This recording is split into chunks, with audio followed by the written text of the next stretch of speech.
기도드립니다. 아멘. 욥기 5장 말씀을 보겠습니다.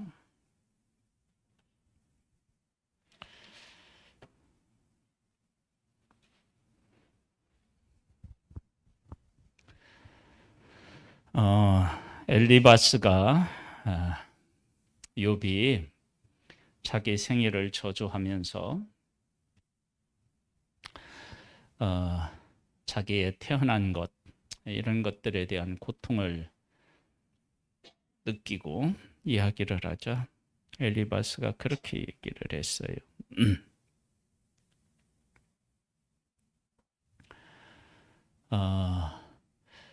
우리가 지난주에 나눈 말씀의 주제는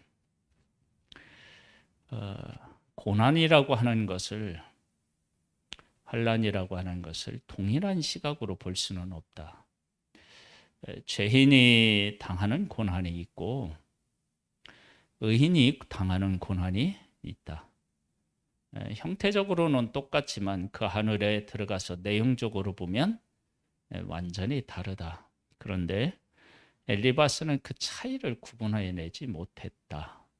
그런데 이 차이를 구분해내는 것은 사실은 나 자신도 어려울 때가 있습니다. 그래서 내가 하나님의 말씀대로 살아간다고 살아가는데 당할 때 내가 뭐 잘못한 것이 없나 이렇게 생각할 만큼 그 구분은 사실은 결코 쉽지가 않습니다. 아마 욥도 하나님께서 그를 다시 회복시키는 그 일이 없었다라고 하면 하늘에서 있었던 일들은 우리 인간이 모르니까, 그러니까 욥도 어쩌면 하나님을 찬양하면서 인생을 마치기보다는 내가 왜 이런 어려움을 겪었어야만 했나, 어떤 그런 질문을 가지고 생을 마감했을 수도 있겠죠. 그만큼 어떤 한 사람이 어려움을 겪을 때 그 어려움을 의인이 당하는 고난으로 보는 것과 그 사람이 잘못해서 하나님께서 징계하시는 차원에서 아니면 벌하는 차원에서 당하는 어려움인지 구분하기는 참으로 어렵습니다. 오늘 제목이 하나님과 엘리바스가 말한 하나님. 엘리바스가 말한 하나님은 맞아요. 그런데 하나님에 대해서 말한 것은 맞는데 그것이 하나님의 뜻이었느냐라고 하는 질문을 하면 그건 또 달라지는 거예요. 그래서 오늘은 정말 하나님이라고 하는 본래 우리가 알고 있는 하나님과 내가 말하는 하나님 사이에 어떤 차이가 있을 수 있는지를 오늘 함께 생각해 보는 것입니다. 너는 부르짖어 보라. 네게 응답할 자가 있겠느냐? 거룩한 중에 네가 누구에게로 향하겠느냐? 네가 죄가 없다고 얘기를 하면서 나는 이런 고난을 겪을 만한 일을 하지 않았다 그러면서 네가 분명히 잘못했는데 잘못한 것을 깨닫지도 못하고 이렇게 회개하지도 않고 그러면 누가 네가 말하는 것을 듣고 거기에 대답하고 있는가 한번 생각을 해봐라. 그러니까 지금 뭐라고 얘기를 하는 거예요? 네 잘못을 시인하고 회개하고 사람에게 용서를 구할 것이 있으면 용서를 구하고 그런 일을 하라는 거예요. 분노가 미련한 자를 죽이고 시기가 어리석은 자를 멸하느니라. 지금 이 말이 적용되고 있는 사람이 누구라고요? 욥이 지금 그렇게 적용되고 있다는 거예요. 내 마음속에 하나님을 향하는 분노, 사람을 향하는 시기 이런 것들이 네 마음에 있었지 않느냐. 그냥 지금 이런 일을 겪는다고 누가 얘기할 수 있겠느냐. 생각을 좀 해봐라. 생각을. 이제 그렇게 지금 공격하는 거예요. 그런데 정말 이렇게 공격하는 엘리바스의 공격에 대해서 대부분의 사람들이 그럴 것이다라고 수긍할 수밖에 없는 그런 상황이에요. 왜냐하면 어려움을 조금만 겪었으면 이게 좀 어떤 게 좀 잘못돼서 그렇겠지 그렇게 말할 수도 있고, 또 이게 사람으로부터만 오는 어려움이었으면 또 피해갈 길이 있을 수 있지만, 사람으로부터도 오고 우리로 말하면 또 자연으로부터도 온단 말이에요. 그러니까 이게 자연으로부터 오는 것은 이건 하나님께서 하셨다라고 생각할 여지가 충분히 있다고요. 그러니까 사람들이 욥에 대해서 이렇게 충분히 공격할 수 있다는 거예요. 그래서 우리가 이제 욥기를 볼 때 욥이 말로써 어리석게 하나님 원망하지 않았다고 얘기를 하잖아요. 근데 그렇게 원망하지 않은 것보다 욥이 더 중요한 것이 있다고 그랬어요. 그게 뭐라고요? 끝까지 내가 하나님 앞에서 의로움을 이렇게 간직하고 있으면서 그들의 공격을 어떻게 해요? 방어해냈다는 거예요. 이거 정말로 중요합니다. 우리들은, 인간은 어떤 문제에 대해서 지속적으로 공격을 받거나 그러면 약하여지는 마음을 갖게 되고 넘어지게 되는데, 욥은 나는 하나님 앞에 그런 잘못을 안 했다. 그러면서 끝까지 자기가 하나님 앞에 의롭게 살아갔던 것들을 붙잡고 그걸 놓지 않는 거예요. 이게 정말로 이게 어려운 문제인데 이 문제에서 승리할 수 있다 그러면 그건 대단한 사람입니다. 우리가 이제 바울과 같은 사람, 아니면 또 다윗과 같은 사람을 왜 위대하게 보느냐 그러면, 공격을 받고 있고 자기가 쫓겨가면서도 자기가 하나님께로부터 받은 믿음을 어떻게 해요? 지키고, 바울은 그 복음을 전하다가 얼마나 많은 어려움과 환난을 다 겪는데, 그 환난을 겪을 때 그 환난을 내가 왜 하나님 앞에 충성했는데 이런 어려움을 겪어야 되느냐, 그런 차원으로 보지 아니하고, 환난이 있지만 나는 복음을 전할 수 있는 사람으로 설 수 있다는 게 나는 행복하다. 그래서 나는 이 복음을 위해서 내 목숨을 아까워하지 않고 드릴 수 있다. 이렇게 나가는 것이 그게 진짜 믿음인 거예요. 우리들이 가지고 있는 믿음이 어떤 위대한 한 가지 일을 막 멋지게 해내는 것만이 아니라, 우리에게 사람들이 막 지속적으로 공격해 올 때 내가 믿고 있는 하나님, 내 신앙을 끝까지 지키는 것, 이게 진짜 믿음인 거예요. 보겠습니다. 내가 미련한 자가 뿌리 내리는 것을 보고 그의 집을 당장에 저주하였노라. 미련한 자가 잘 사는 것을 보면 이건 합당한 일이 아니다. 그러니까 지금까지 욥이 이렇게 잘 살았던 것은 합당한 일이 아니었다. 그렇게 이제 보고 평가하는 것입니다. 그의 자식들은 구원에서 멀고 성문에서 억눌리나 구하는 자가 없으며, 다 떠났잖아요. 그리고 다 죽었잖아요. 그러니까 지금 욥은 어떤 사람이에요? 하나님 앞에서 큰 잘못을 저지른 죄인 중에 죄인이라고 지금 이야기하는 거예요. 이런 공격을 받을 때 나라면 어떻겠어요? 내가 하나님을 바르게 섬겼다고 얘기할 수 있겠어요? 그게 쉬운 일이 아니란 말이에요. 그래서 욥의 처처럼 어떻게 해요? 하나님을 저주하고 죽어라. 이제 그렇게 보통 이제 우리들이 반응하고 또 생각할 수도 있는 문제라는 거예요. 그가 추수하는 것은 줄인 자에게 자가 먹되 덫에 걸린 것도 빼앗으며 올무가 그의 재산을 향하여 입을 벌리느니라. 아무리 그가 별의별 수단을 다 동원해서 재산을 쌓아놓고 해도 하루아침에 어떻게 해요? 다 지금 누구 얘기하는 거예요? 욥이 지금 그렇게 됐잖아요. 지금 그렇게 지금 공격해 오고 있는 거예요. 재난은 티끌에서 일어나는 것이 아니며 고생은 흙에서 나는 것이 아니니라. 사람은 고생을 위하여 났으며 불꽃이 위로 날아가는 것 같으니라.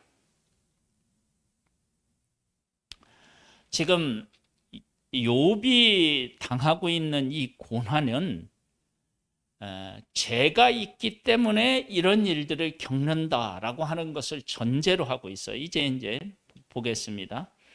하나님에 대한 얘기들을 어떻게 지금 이제 이야기하느냐? 그러면 이제 전에는 당하는 고난에 대한 얘기를 했다면, 나라면 하나님을 찾겠고 내 일을 하나님께 의탁하리라. 지금 요번 하나님을 찾는다 안 찾는다? 안 찾고 하나님을 대항하고 있다. 그렇게 이제 생각하는 거예요. 그러면서 이렇게 얘기해요. 하나님은 헤아릴 수 없이 큰 일을 행하시며, 맞나요? 맞죠? 그 다음에 기이한 일을 셀 수 없이 행하시나니, 맞나요? 맞죠? 비를 땅에 내리시고 물을 밭에 보내시며 낮은 자를 높이 드시고 애곡하는 자를 일으키사 구원에 이르게 하시느니라. 맞아요, 안 맞아요?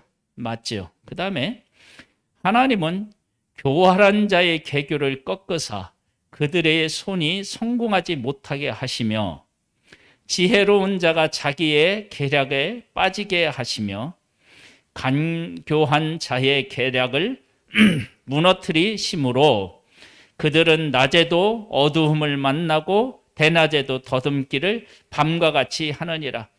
하나님께서 이런 하나님이신데 그 하나님을 피해갈 수가 없다. 그래서 하나님을 바르게 섬기지 못하고 어리석게 교만하게 행하는 사람은 어떤 일들을 겪게 되느냐? 그러면 낮에도 어떻게 해요? 안 보여. 대낮에도 어떻게 해요? 더듬어요. 하나님이 계신지 뭔지 모를 만한 그런 혼란스러운 앞이 캄캄한 그 삶을 살 수밖에 없다는 거예요. 하나님은 가난한 자를 강한 자의 칼과 그 입에서 또한 그들의 손에서 구출하여 주시나니 그러므로 가난한 자가 희망이 있고 악행이 스스로 입을 다무느니라. 그렇게 나와 있는데요. 여기서 말한 하나님에 대한 엘리바스의 말은 맞아요. 그런데 이 말을 이 하나님이 하신 일, 하나님을 지금 욥이 당하고 있는 고난에 그대로 적용시키면 이건 또 아니에요. 그래서 우리들이 하나님 앞에서 믿음을 가지고 살아나갈 때 이걸 정말로 조심해서 유의해서 이 문제를 다루어야 돼요. 내가 알고 있는 하나님을 이야기했다고 해서 그걸 하나님을 이야기한 게 아닌 거예요. 그 상황에 맞는 그 상황을 하나님이 주관하시는 것을 통해서 그것을 바라볼 수 있어야 돼요.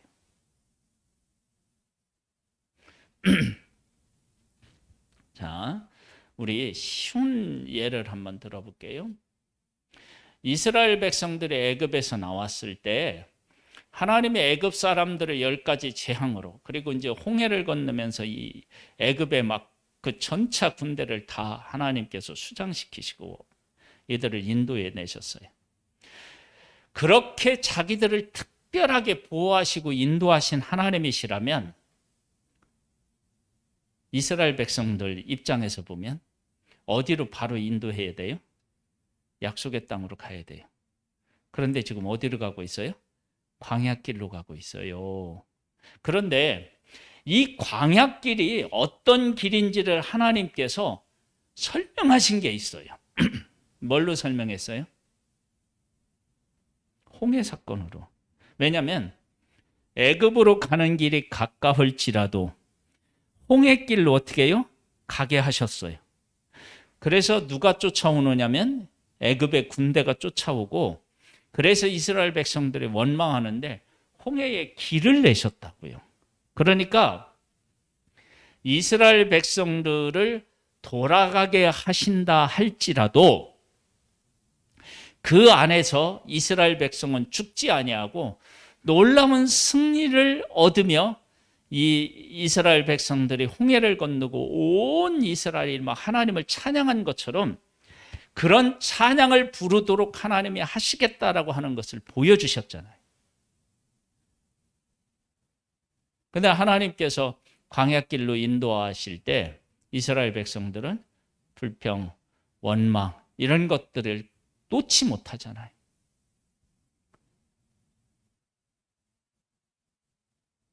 하나님께서 광야길로 인도하실 목적이 뭐냐면, 나중에 약속의 땅에 들어가면 이 백성이 그 원주민들과 전쟁을 치러야 되는데 전쟁이 무서워서 도망갈 거라고요. 그 광야에서 훈련을 받아야 그들과 싸운다는 거예요. 하나님은 그런 목적이 있으셨다고요. 하나님은 선한 분이셔요. 애굽 사람들을 다 하나님께서 벌하시고 이스라엘 백성을 보호하시고 이끌어내셨단 말이에요. 그런 하나님이세요. 근데 그런 하나님이신데 그런 하나님이 광야길로 인도하신다, 이건 말이 안 된다, 그렇게 생각할 수 있는데, 하나님은 더 깊은 하나님의 백성에 대한 계획과 뜻이 있으셨던 거예요.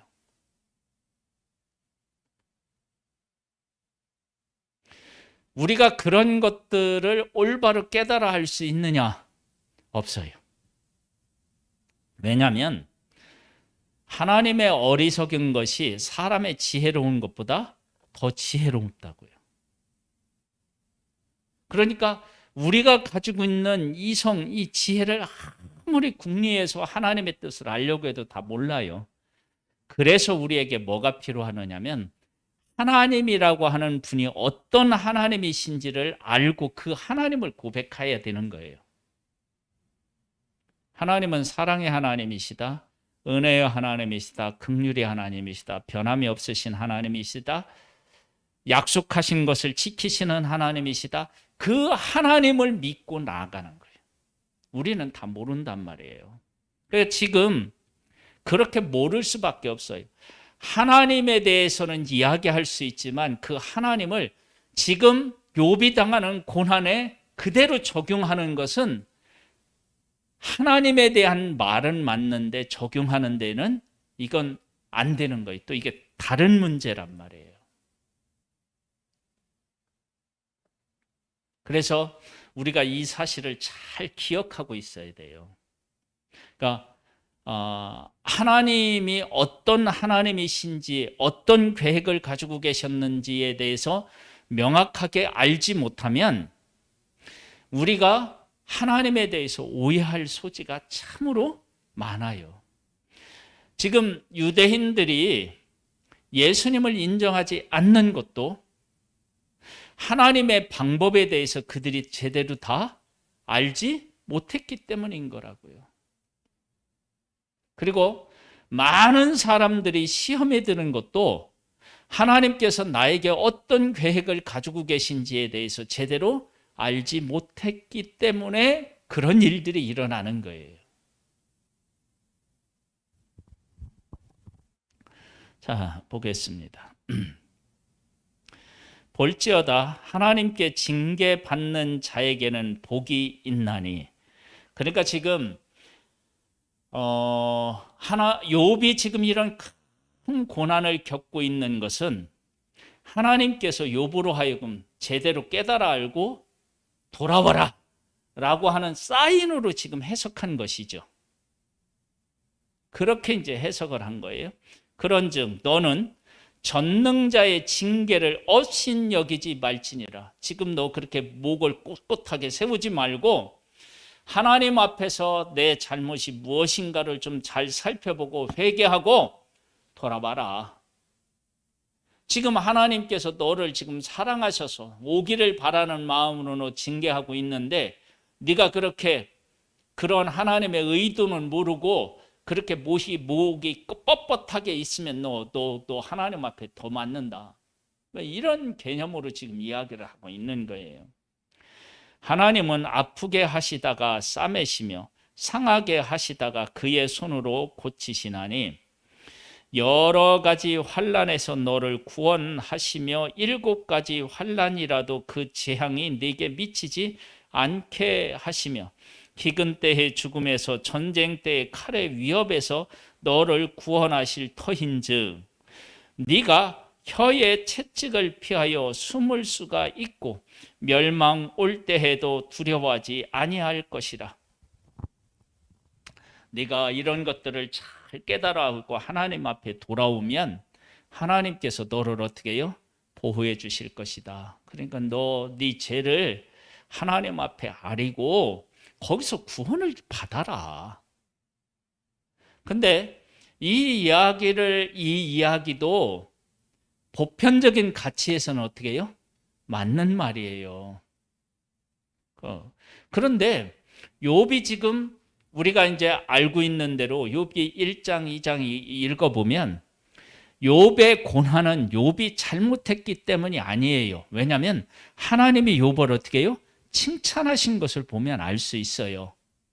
그런데 욥이 그렇게 하나님을 잘 섬기는 것은 하나님이 처음에는 어떻게 해요? 복을 주셨기 때문이다. 그래서 주신 거 다 가져가면 욕할 것이다. 그런데 하나님이 정말 가져가라고 해서 다 갔는데 욥이 어떻게 해요? 죄를 범하지 아니했어요. 그러니까 또 사단이 뭐라고 그러죠? 다른 건 인간은 이기적인 존재이기 때문에 자기 존재에 대해서 하나님께서 벌하시지 않으면 사람은 어떻게 해야 돼요? 얼마든지 저럴 수 있다. 그래서 그 몸을 한번 쳐봐라. 그래서 몸을 쳐서 머리 여기서부터 발끝까지 막 이렇게 골머 터져가지고 막 기와장으로 긁는 그런 일들이 일어나는 거예요. 그런데 욥은 어리석게 원망하지 않았다고요. 그러니까 욥은 하나님께서 인정하시는 믿음을 가지고 있는 사람이었어요. 그러니까 지금 이 엘리바스가 지금 욥에 대해서 이야기하는 것은 그와 같은 상황을 전혀 인지하지 못한 상태에서 한 말들이란 말이에요.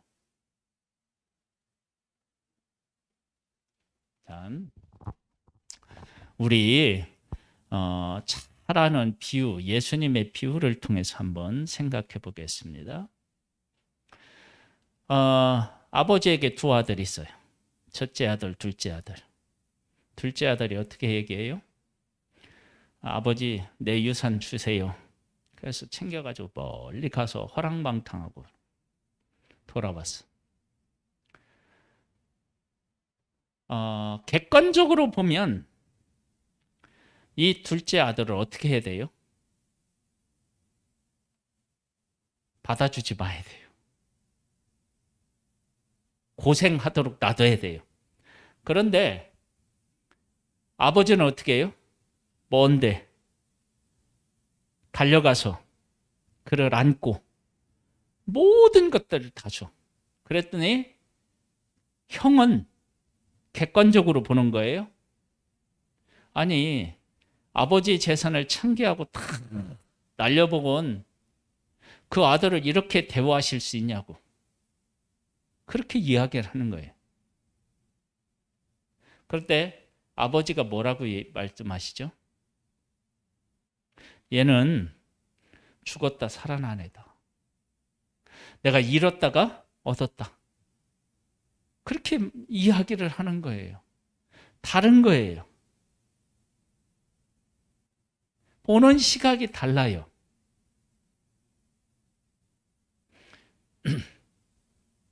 믿음이라고 얘기할 때 우리에게 이제 믿음을 가지고 우리가 어떤 사건이나 일들을 볼 때 그래서 믿음이 이렇게 있는 지혜로운 사람은 어떤 문제에 대해서 쉽게 이야기를 못합니다. 왜? 하나님이 일하시는 일과 하나님의 뜻은 우리가 다 헤아릴 수가 없기 때문에 그래요.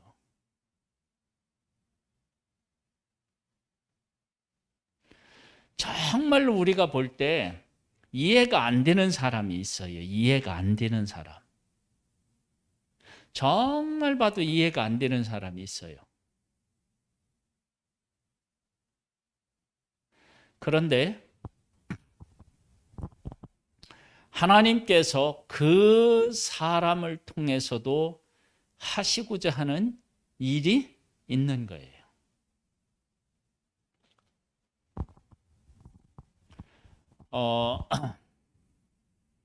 다윗이 하나님의 언약을 받은 사람이기는 하지만 이 우리아의 아내의 일로 인하여서 원수로 하여금 활개치고 다닐 수 있도록 다윗이 그런 행동을 했잖아요. 그렇죠? 욥이 정말 잘해준 사람, 믿은 사람, 그런 사람으로부터 배신을 많이 당했어요. 많이 당했어요. 그런데 그런 배신을 당한 것을 통해서 욥은 하나님 앞에서 뭘 돌아보느냐면 자기 자신을 돌아봐요.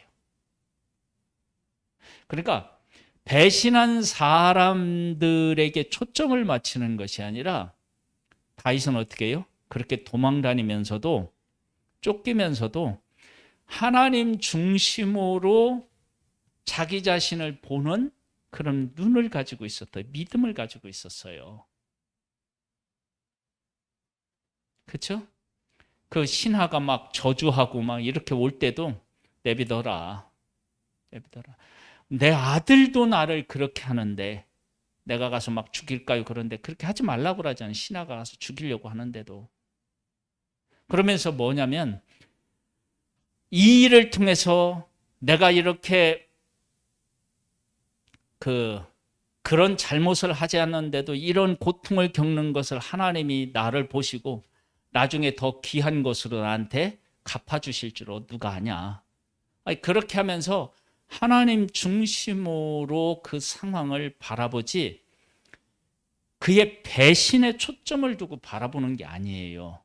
그러니까 믿음이라고 얘기를 할 때 믿음의 사람들은 그렇게 상황을 하나님 중심으로 보고 해석해내는 힘이 있다고요. 그게 믿음인 거예요. 그게 믿음. 그런데 믿음이 없으면 어떻게 되냐면 보이는 현상만을 가지고 이야기하는 거예요.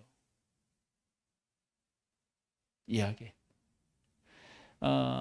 만일에 악인만 고난을 겪고 의인은 고난을 겪지 않는다 그러면 성경에 나와 있는 선지자들은 어떻게 돼요?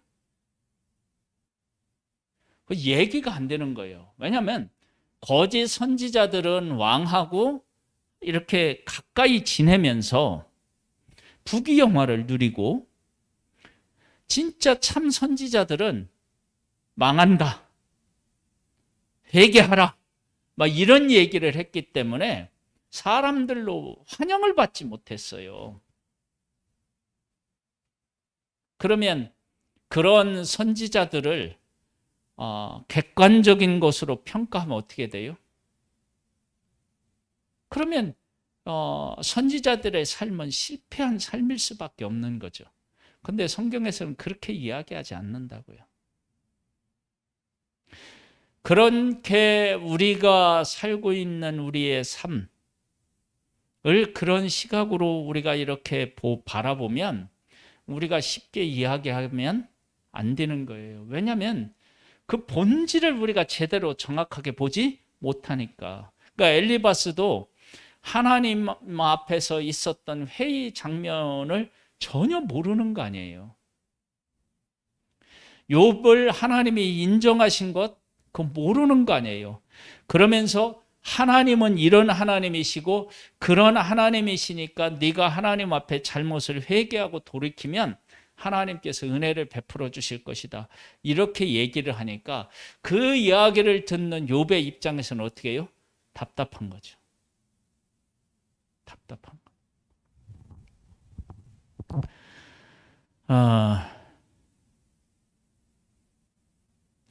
19절부터 보겠습니다. 6가지 환난에서 너를 구원하시며 7가지 환난이라도 그 재앙이 네게 미치지 않게 하시면 하나님이 보호하시면 그렇게 된다는 거예요. 근데 너는 지금 환난을 어떻게 해요? 막 한꺼번에 받았잖아요. 그러니까 너는 하나님 앞에 의로운 존재가 아니고 이제 이런 얘기가 되겠죠. 기근 때의 죽음에서 전쟁 때의 칼의 위협에서 너를 구원하실 터인즉 네가 혀의 채찍을 피하여 숨을 수가 있고 멸망이 올 때에도 두려워하지 아니할 것이라. 너는 멸망과 기근을 비웃으며 들짐승을 두려워하지 말라. 들에 있는 돌이 너와 언약을 맺겠고 들짐승이 너와 화목하게 살 것이니라. 즉 하나님 앞에서 너의 잘못을 고백하고 구하면 이런 일들이 일어날 수 있어. 근데 네가 지금 그렇게 버팅기면 어떻게 해요? 너는 구제불능인 사람인 거야. 이제 이런 얘기를 하고 싶은 것이겠죠.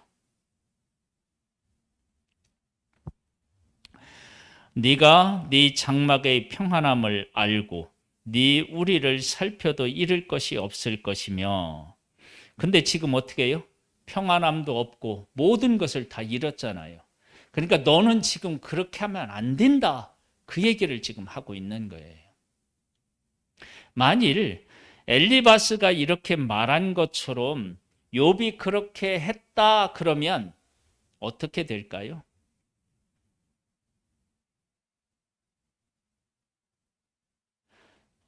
나는 이러한 일을 겪을 만한 잘못을 하지 않았는데 사람들은 다 내가 잘못해서 그렇다고 얘기를 해요. 그래서 내 마음이 그런가 보다. 내가 정말 잘못했는가 보다. 그렇게 하나님 앞에 이야기를 하면 그러면 어떻게 되겠느냐고.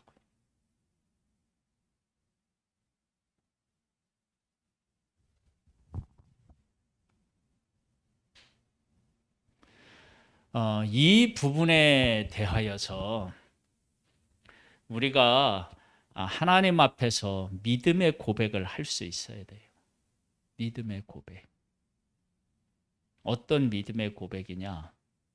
우리는 어차피 죄인이기는 마찬가지. 욥도 죄인인데요. 우리가 죄인이지만 우리가 예수 그리스도의 십자가로 말미암아 거듭나서 하나님의 자녀가 되었어요. 그런데 우리가 그러한 신분의 변화가 있음에도 불구하고 신분의 변화가 없을 때하고 크게 다르지 않는 나의 모습을 볼 수 있잖아요. 그리고 그런 나를 만나잖아요. 그럴 때 죄를 짓는 나의 모습을 가지고 나를 보면 어떻게 되느냐? 사단이 나를 넘어뜨려요. 그런데 내가 그런 상황에 있다 할지라도 예수 그리스도의 그 구원에 대한 것들, 십자가와 구원에 대한 것들을 바르게 믿고 고백하면 사단으로부터 오는 공격에서 어떻게 해요? 승리할 수 있어요. 이 부분에 대한 명확한 고백과 삶이 우리에게 필요합니다. 지금 욥도 마찬가지예요. 욥도. 그러니까 내가 하나님 앞에 바르게 살려고 그렇게 부단히 노력했지 내가 숨어서 무슨 잘못을 하거나 그런 일이 아니다.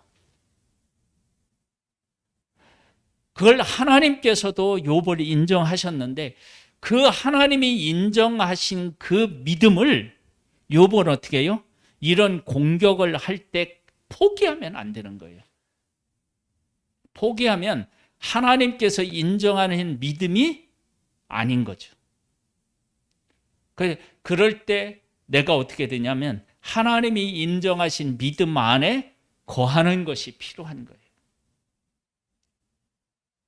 그러니 지금 욥의 믿음이 얼마나 이게 근본적이고 얼마나 귀한 믿음인지를 우리가 새롭게 아는 거예요. 그러니까 우리가 예수 그리스도라고 하는 그 절대 구원자이신 예수 그리스도로 말미암아 우리가 구원을 받았다. 그러면 이 구원받은 것들을 어떠한 공격에도 그 구원받은 것들을 우리가 품에 안고 그걸 놓으면 안 되는 거예요. 내가 행위로 구원을 얻는 것이 아니라 믿음으로 구원을 얻는다라고 하는 사실을. 그래서 내가 잘못했을 때 어떻게 해야 돼요?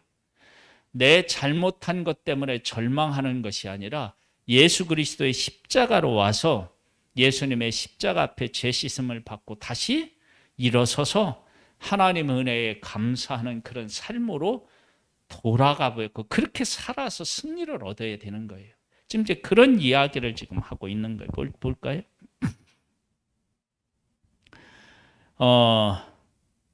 그 다음에 뭐냐면 24절로부터 보겠습니다. 네가 네 장막의 평안함을 알고 네 우리를 살펴도 잃은 것이 없을 것이며 네 자손이 많아지며 네 후손이 땅에 풀과 같이 될 줄을 네가 알 것이라.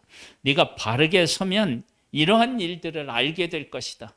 근데 네가 지금 교만하고 있고 숨긴 죄가 있는데 그걸 토설하지 않아서 그런 것들을 모르고 지금 네가 고통 가운데 있는 것이다. 네가 장수하다가 무덤에 이르리니 마치 곡식단을 제때에 들어 올림 같으니라. 볼지어다 우리가 연구한 바는 이와 같으니 너는 들어보라. 그러면 네가 알리라. 야, 이 말 듣고 너 이제 정신 차리고 빨리 이야기하고 회개하고 하나님의 은혜 구해. 그렇게 이야기하는 거예요. 지금 우리가 이제 그 범죄를 이렇게 자백하고 내가 지었다 그런 얘기를 할 때 이렇게 압력이라든지 고문이라든지 위협이라든지 이런 것 때문에 안 했는데도 했다고 하는 경우가 있다고 하잖아요. 우리가 믿음도 그럴 수 있어요. 내가 하나님을 정말 믿으려고 했는데 그런데 내가 잘못하고 있는 것처럼 그렇게 대우받을 수 있는 거예요. 그럴 때 내가 하나님을 사랑하려고 애썼다라고 하는 그 사실을 포기하거나 그러면 안 되는 거예요. 우리의 믿음은 그런 것에서 진짜 나타나는 거예요. 그래서 욥의 믿음은 그런 환난을 겪었을 때 하나님을 원망하지 말로서 원망해서 범죄하지 않은 것도 정말 중요한 믿음이지만 이렇게 공격해 오는 자들 앞에서 내가 그런 존재가 아니고 하나님 앞에서 이렇게 살려고 애를 썼다. 너희들이 생각하는 것처럼 내가 너희들 사람들 보지 않는 곳에서 그렇게 악을 행하지 않았다 라고 하는 것들을 내가 굳게 지키고 그것을 고백하면서 그들과 맞서서 싸우는 이 힘이 하나님이 정말 인정한 믿음의 힘이었다. 저는 그렇게 보는 거예요. 여러분, 우리에게 그게 필요합니다. 내가 지금 하나님 앞에서 믿음으로 하는 고백하면서 하는 일들이 있어요. 그런 일들을 행하는데 결과적으로 열매로는 내가 행한 그러한 믿음의 보상이 아니라 정반대의 일들이 일어나는 것이 우리에게 닥칠 수 있다고요. 그럴 때 내가 정말로 하나님 앞에서 바르게 서려고 애를 썼다. 그리고 나는 이러한 삶을 앞으로도 계속 살아갈 것이다 라고 하는 고백을 하면서 그 길을 갈 수 있어야 됩니다.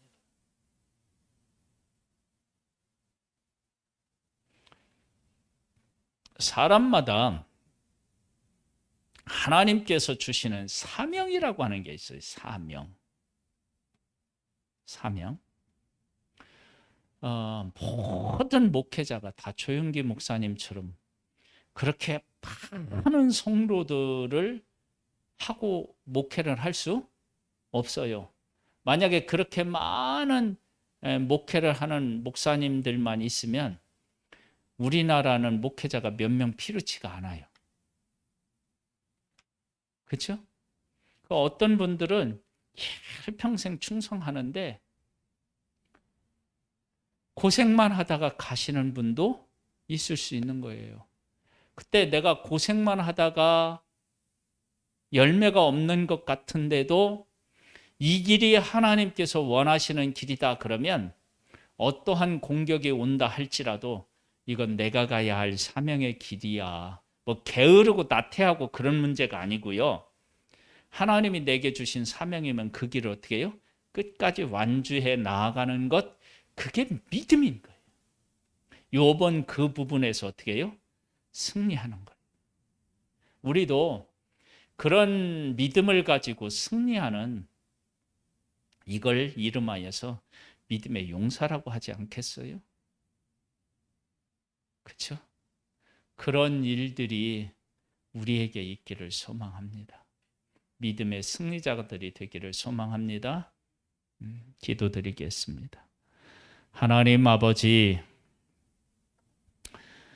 하나님 안에서 하나님의 뜻에 순종하는 것이 예수님이 십자가의 고난과 그리고 사람들의 피웃음과 조롱을 당하는 그런 일을 겪는 길도 있습니다.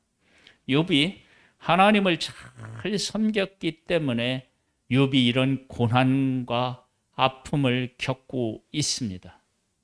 그럴 때 예수님이 십자가의 그 길을 사람들은 저주의 십자가라고 얘기했지만 예수님은 그 십자가를 영광을 얻을 때라고 말씀하신 것처럼 우리들에게 하나님을 섬기다가 당하는 일이 있을 때 하나님 안에서 그 고난과 아픔들을 제대로 보고 이것은 고난의 의미가 아니고 그 안에 하나님의 뜻을 이루려고 뜻이 이루어지고 섭리가 이루어지며 하나님의 하고자 하시는 놀라운 일들을 이루기 위한 것이다라고 하는 것을 우리가 보고 사람이 무엇이다 말하든지 관계없이 그 길을 끝까지 완주하는 자, 그런 믿음의 사람으로 서기를 원합니다.